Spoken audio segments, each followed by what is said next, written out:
12 জেলায় বন্যার পূর্বাভাস। বাংলাদেশ পানি উন্নয়ন বোর্ড জানিয়েছে, আগামী 24 থেকে 72 ঘন্টার মধ্যে দেশের কয়েকটি নদীর পানি বিপদসীমা অতিক্রম করতে পারে। ভারী বৃষ্টি এবং নদীর পানি বৃদ্ধির কারণে দেশের 12 জেলায় বন্যার পূর্বাভাস দিয়েছে বন্যা পূর্বাভাস ও সতর্ককারী কেন্দ্র।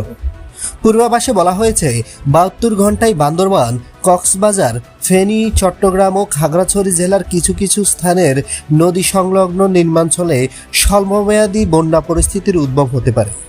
এছাড়া লক্ষ্মীপুর ও নোয়াখালী জেলার নদী সংলগ্ন নিম্নাঞ্চল কোথাও কোথাও সাময়িকভাবে প্লাবিত হতে পারে। অন্যদিকে 24 থেকে 72 ঘন্টায় সিলেট, সুনামগঞ্জ, মৌলভীবাজার, হবিগঞ্জ, নেত্রকোনা, শেরপুর ও ময়মনসিংহ জেলার কিছু কিছু স্থানের নদী সংলগ্ন নিম্নাঞ্চল স্বল্পমেয়াদী বন্যা পরিস্থিতি সৃষ্টি করতে পারে বলে জানিয়েছে বন্যা পূর্বাভাস ও সতর্কীকরণ কেন্দ্র।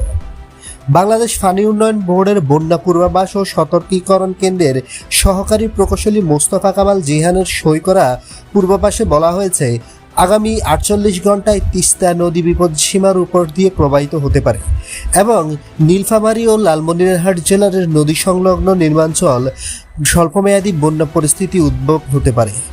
এদিকে গত 24 ঘন্টায় দেশের অভ্যন্তরে চট্টগ্রাম বিভাগে অতি ভারী, অপরদিকে সিলেট ও বরিশাল বিভাগে এবং উজানে ভারতের মেঘালয় ও ত্রিপুরা প্রদেশের ভারী থেকে অতি ভারী বৃষ্টিপাত পরিলক্ষিত হয়েছে। আবহাওয়া সংস্থাসমূহের তথ্য অনুযায়ী আগামী 4 দিন চট্টগ্রাম, সিলেট, ময়মনসিংহ ও রংপুর বিভাগ এবং তৎসংলগ্ন উজানে ভারতের ত্রিপুরা, আসাম, মেঘালয় ও পশ্চিমবঙ্গ প্রদেশে ভারী থেকে অতি ভারী বৃষ্টিপাতের পূর্বাভাস রয়েছে। বন্ধুরা, নিত্য নতুন এক্সক্লুসিভ খবরাখবর সবার আগে পেতে আমাদের ইউটিউব চ্যানেলটি সাবস্ক্রাইব করে পাশে থাকা বেল আইকনটি অন করে দেওয়ার অনুরোধ রইল।